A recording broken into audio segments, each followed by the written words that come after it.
pour nous, Elifa cette année c'est une très bonne édition, ça répond à nos attentes parce qu'on a rencontré une grande partie en tout cas des acheteurs. On attend encore demain la fin du salon, mais ouais, très bonne session, on est content et on a une très belle adhésion sur la marque, donc c'est le principal pour nous.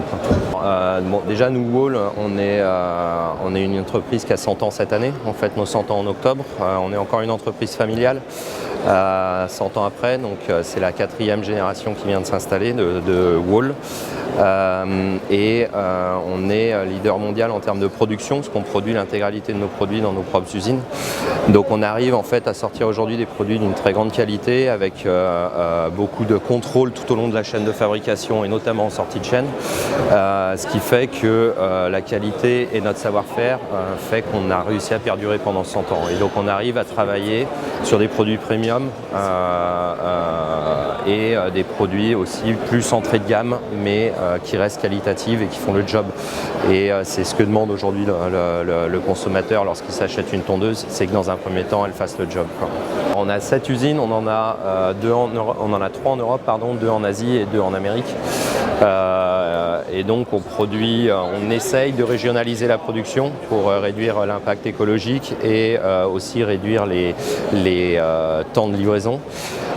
Et donc de produire le plus possible en Europe, en Hongrie ou en Allemagne.